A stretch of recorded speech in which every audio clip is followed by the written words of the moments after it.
Hello everyone, we're presenting full body tracking for virtual reality. So first is the overview. Our goal is that the sensors are placed on the body parts of a human being.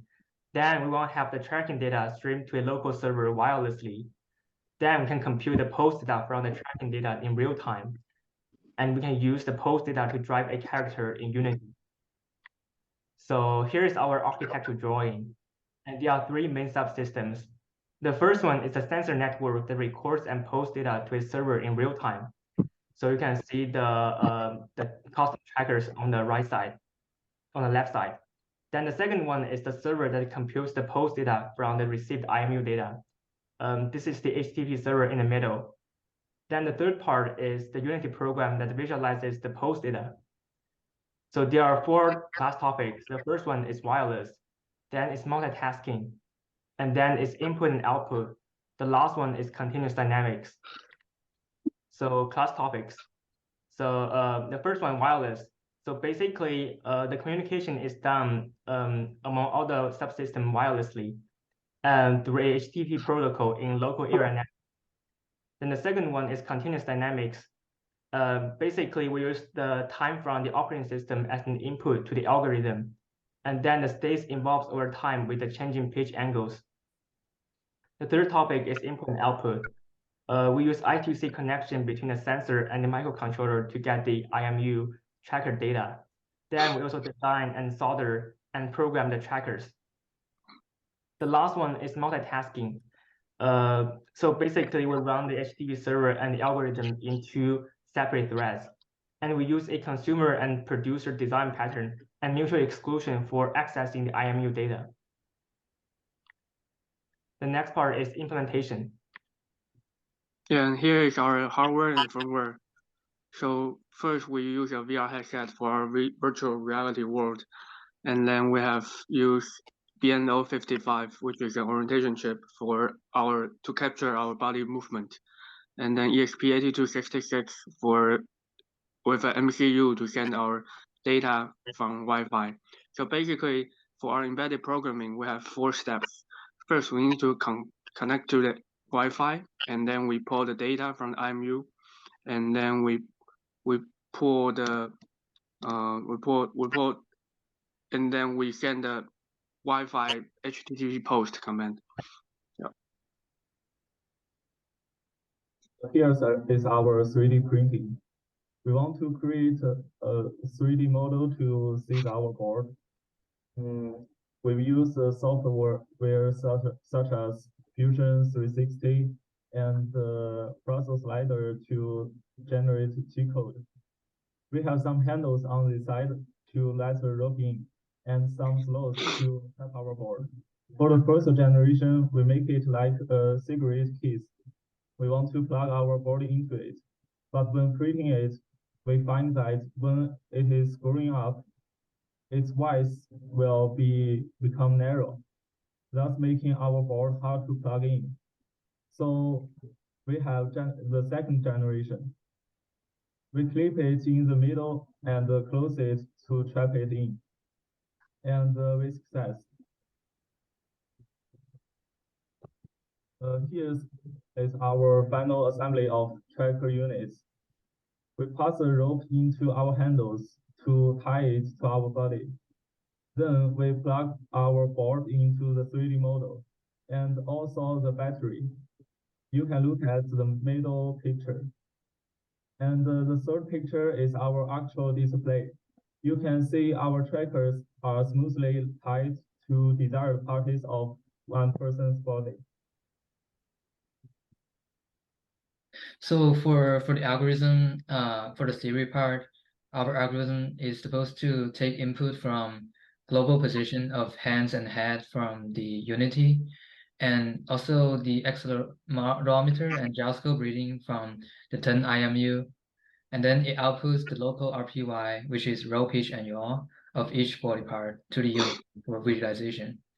Before we dive into detailed algorithm detail, we want to know the human body hierarchy because the parent link orientation can have effect on the child orientation. So the top right corner is our human body hierarchy. The black link is connected with IMUs, and the red link have the data from the Unity headset and controller. Our algorithm begins by entering calibration phase, which records the RPY data in the initial t-pose and set it as the initial RPY.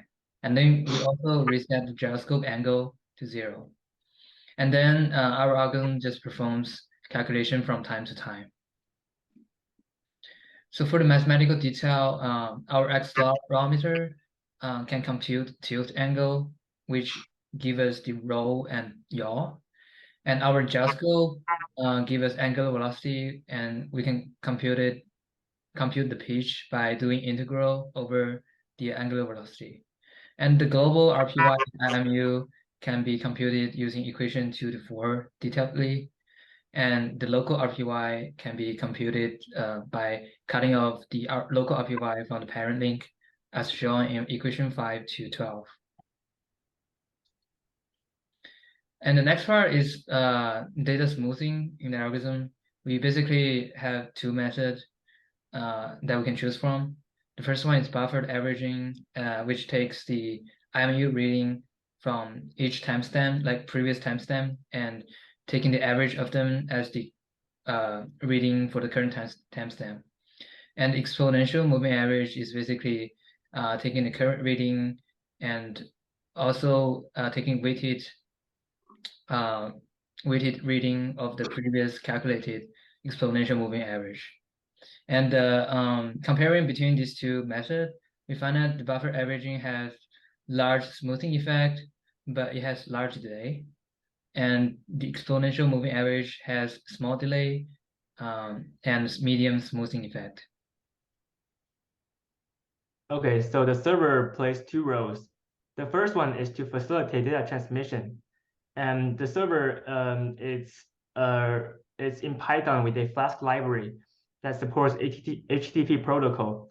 It receives the IMU data from the trackers and it sends post data to the Unity visualization. The second role is to run the algorithm. It runs the algorithm concurrently with the HTTP services.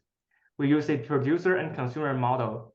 The producer is the HTTP services and the consumer is the algorithm. Both access the data stored in the buffer. Also, the server has two modes of operation. The first is the post estimation mode, and the second one is the calibration mode. The post estimation mode is basically the normal mode that the algorithm runs, and the calibration is the mode that runs before the post estimation for about 30 seconds. And we can change the mode by accessing a specific HTTP endpoint. And the image here is basically the structure of the files for the server. And we have the algorithm file and the app. The app is the HTTP services. The next part is Unity visualization.